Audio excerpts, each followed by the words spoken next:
सोचो जो दुनिया तुम अभी अपने सराउंडिंग में देख रहे हो, ये रूम, ये वॉल्स, तुम्हारी बॉडी, इवन दूसरे लोग, क्या ये सब एग्जैक्टली वैसे ही एग्जिस्ट करते हैं जैसे तुम्हें दिख रहे हैं, या तुम्हारा ब्रेन किसी इनविजिबल रियलिटी को प्रोसेस कर रहा है और प्रोसेस करके एक पर्सनल वर्जन तुम्हारे लिए क्रिएट कर रहा है? और अगर हर इंसान रियलिटी इंडिविजुअली क्रिएट कर रहा है तो रियलिटी क्या है, सच क्या है? क्या इस यूनिवर्स के पीछे कोई कॉमन इन्फॉर्मेशन फील्ड है, एक ऐसा फील्ड जिससे हम सब कनेक्टेड हैं, एक ऐसी कॉन्शियसनेस जो तुम्हारे और मेरे माइंड से सेपरेट नहीं है बल्कि हम दोनों के थ्रू एक्सपीरियंस हो रही है? मैक्सिकन रिसर्चर जेहोवा ग्रीनबर्ग ने इसी पूरे मिस्ट्री को समझने में अपनी पूरी लाइफ निकाल दी थी। हम आज इसी मिस्ट्री के बारे में बात करने वाले हैं, बट उससे पहले I want to talk about something that I have been working on for months now.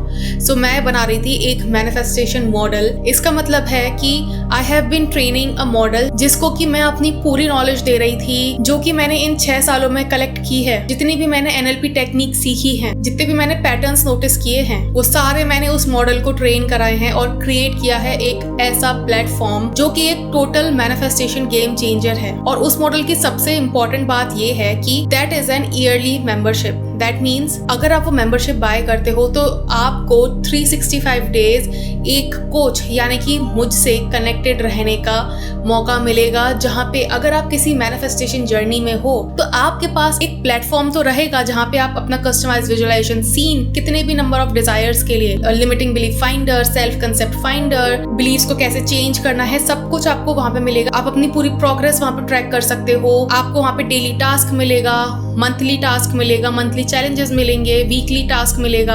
आप वहाँ पे अपनी सिचुएशन डालोगे और आपको अपनी सिचुएशन के अकॉर्डिंग 3 NLP टेक्निक्स मिलेंगी जो आप अपनी जर्नी में यूज करोगे। और ऐसा नहीं कि ये आप सिर्फ एक ही डिजायर के लिए कर सकते हो, ये आप मल्टीपल डिजायर्स के लिए कर सकते हो। अपनी इनर कॉन्वर्सेशंस को कैसे रिफ्रेम करना है उसके लिए भी एक टूल उसमें अवेलेबल है। वहाँ पे आपको 2 कम्युनिटी चैट बॉक्स मिलेंगे, एक मेरे साथ पर्सनल और एक कम्युनिटी मेंबर्स के साथ। और सबसे इम्पोर्टेंट बात, जितने भी कोर्सेज, मेडिटेशंस, हिप्नोसिस मेरे वेबसाइट पे अवेलेबल हैं, वो सारे के सारे आप उसी मेंबरशिप के अंदर एक्सेस कर सकते हो। प्लस हर महीने I am going to put 1 new meditation या हिप्नोसिस, और आपको वो सब कुछ एक्सेस करने का मौका मिलेगा without paying anything extra, not a single rupees extra. और सबसे इंपॉर्टेंट बात, you get access to a coach for 365 days. और नए फीचर्स उसमें ऐड होते रहेंगे बेस्ड ऑन आपको किस चीज की जरूरत है। अगर मुझे लगता है कि आपको किसी और टूल की जरूरत हो सकती है तो वो भी आपको उसमें मिलेगा। हाँ, एक चीज और रह गई, I am going to add subliminals also वहाँ पे for different scenarios. So that is the total game changing platform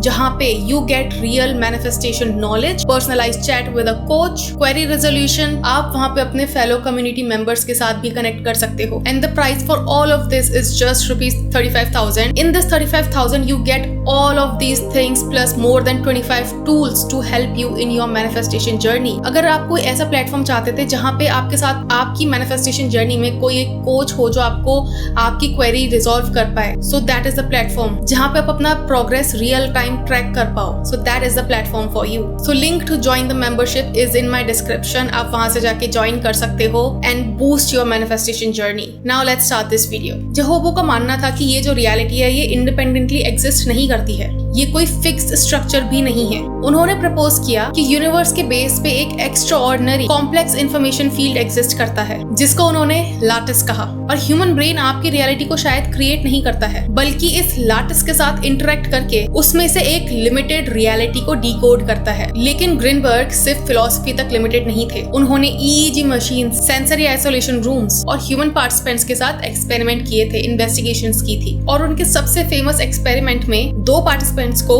अलग इलेक्ट्रोमैग्नेटिक शील्डिंग चैम्बर्स में बिठाया था और उनमें से सिर्फ एक पार्टिसिपेंट को लाइट फ्लैश की गई थी और जो दूसरा मेंबर था उसको तो पता भी नहीं था, उसको तो दिख भी नहीं रहा था कि उसका जो दूसरा पार्टिसिपेंट है उसको कोई लाइट फ्लैश की जा रही है। और सबसे पहले ग्रीनबर्ग ने उन दोनों पार्टिसिपेंट्स को एक दूसरे के साथ बॉन्ड करने का टाइम दिया था बिना कुछ बोले, यूजिंग देयर थॉट्स। और उन्होंने उस एक्सपेरिमेंट में ये पाया, जब उस पहले पार्टिसिपेंट को लाइट फ्लैश की गई और उसके ब्रेन को जब नोटिस किया गया तो उसके ब्रेन में वही सेम पैटर्न्स थे जो दूसरे वाले पार्टिसिपेंट के थे। मतलब कि जिसके सामने लाइट फ्लैश हो रही थी उसके दिमाग में अगर पैटर्न A बन रहा था तो उसके भी जो दूसरा वाला पार्टिसिपेंट था उसकी भी ब्रेन में पैटर्न A ही बन रहा था। But the magical part is जो दूसरा वाला पार्टिसिपेंट था उसको तो पता ही नहीं था कि पार्टिसिपेंट पहले वाले को लाइट फ्लैश हो रही है, तो ये कैसे पॉसिबल हुआ? ग्रीनबर्ग ने इसको नाम दिया था ट्रांसफर्ड पोटेंशियल। तो क्या ये प्रूव करता है कि हमारा जो दिमाग है वो इनविजिबली कनेक्टेड है? क्या कॉन्शियसनेस ब्रेन के अंदर प्रोड्यूस नहीं होती है, बल्कि ब्रेन कॉन्शियसनेस के एक पार्ट को रिसीव करता है? और सबसे इम्पोर्टेंट क्वेश्चन, क्या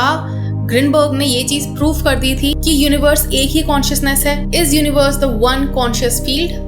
ये हम पता करेंगे आज की वीडियो में। ग्रीनबर्ग की थ्योरी समझने से पहले हमें कॉन्शियसनेस की थ्योरी को समझना पड़ेगा। साइंस ब्रेन के काफी फंक्शंस को एक्सप्लेन कर सकती है। हम जानते हैं कि आंखों से लाइट एंटर होती है, रेटिना पे फोटो रिसेप्टर्स एक्टिवेट होते हैं, इलेक्ट्रिकल सिग्नल्स ऑप्टिकल नर्व के थ्रू ब्रेन तक जाते हैं और फिर विजुअल कॉर्टेक्स इमेज को प्रोसेस करता है। लेकिन इस प्रोसेस में एक डीप गैप है। इलेक्ट्रिकल सिग्नल्स कब और कैसे एक डीप एक्सपीरियंस बन जाते हैं ये हमें नहीं पता। ब्रेन में न्यूरॉन्स फायर करते हैं, केमिकल्स रिलीज होते हैं, इलेक्ट्रिकल पैटर्न्स फॉर्म हो रहे होते हैं, लेकिन इन फिजिकल एक्टिविटीज से रेड का एक्सपीरियंस कैसे निकलता है? तुम टेक्निकली एक्सप्लेन कर सकते हो कि रेड लाइट की वेवलेंथ ये है, तुम मेजर कर सकते हो कि रेड लाइट देखते वक्त ब्रेन का कौन सा पार्ट एक्टिवेट होता है, लेकिन तुम किसी एक ऐसे इंसान को जिसने की बचपन से कभी कलर्स देखे ही नहीं, यानी कि एक कलर ब्लाइंड पर्सन को सिर्फ इक्वेशंस और ब्रेन स्कैन के थ्रू रेड कलर का एक्सपीरियंस ट्रांसफर नहीं कर सकते। फिलॉसफी में इसी गैप को कॉन्शियसनेस की डिफिकल्ट प्रॉब्लम माना जाता है। ये प्रॉब्लम मानी जाती है कि मैटर से इनर एक्सपीरियंस कैसे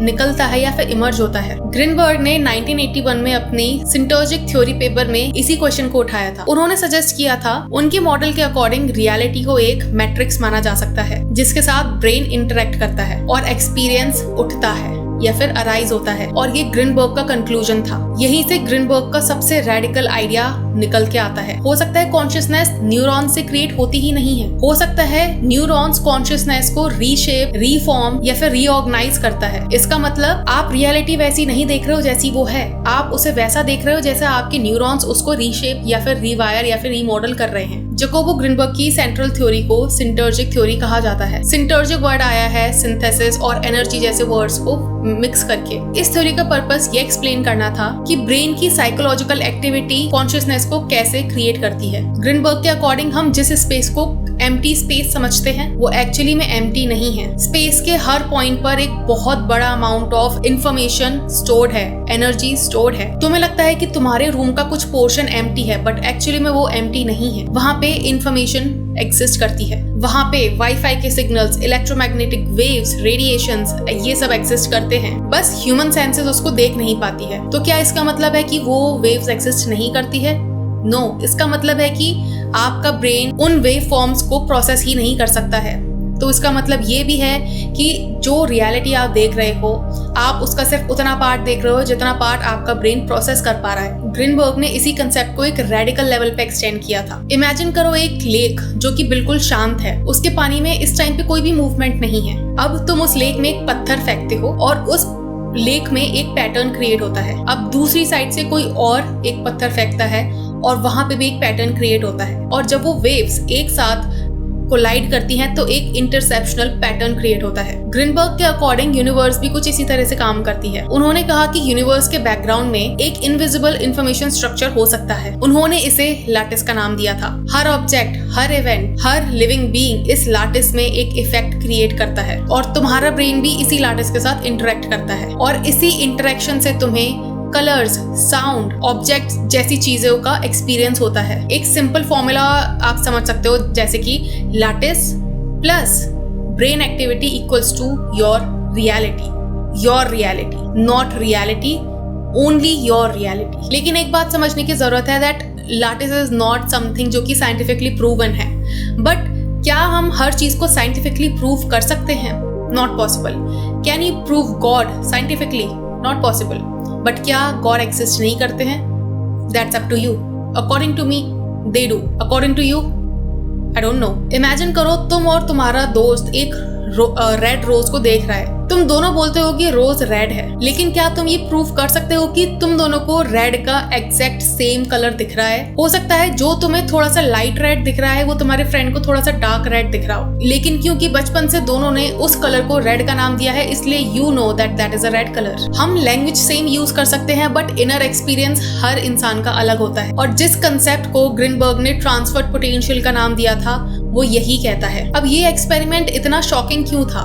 क्योंकि यूजुअली दो ब्रेन्स के बीच में इंटरेक्शन होने के लिए एक मीडियम चाहिए होता है। तुम किसी से बात करते हो तो साउंड वेव के थ्रू वो दूसरे तक पहुंचता है। तुम किसी को देखते हो तो लाइट के फॉर्म में वो आप उसको देख पाते हो। तुम किसी को टच करते हो तो रिसेप्टर्स, जो आपकी स्किन में रिसेप्टर्स होते हैं, उनके थ्रू ब्रेन तक इन्फॉर्मेशन पहुंचती है। हर केस में कोई ना कोई एक फिजिकल सिग्नल होता है जो ट्रांसफर करता है, या मीडियम होता है जो ट्रांसफर करता है। लेकिन ग्रीनबर्ग के केस में पार्टिसिपेंट्स दो अलग अलग रूम में थे। वो एक दूसरे को नहीं देख सकते थे, ना सुन सकते थे, टच नहीं कर सकते थे, फिर भी उनके ब्रेन में सिमिलर एक्टिविटी हुई। इसके कई पॉसिबल एक्सप्लेनेशंस हो सकते हैं। हो सकता है मशीन में कोई इलेक्ट्रिकल सिग्नल लीक हो रहा हो। बहुत से लोग इसको एक्सीडेंट या फिर कोइंसिडेंस का नाम दे सकते हैं।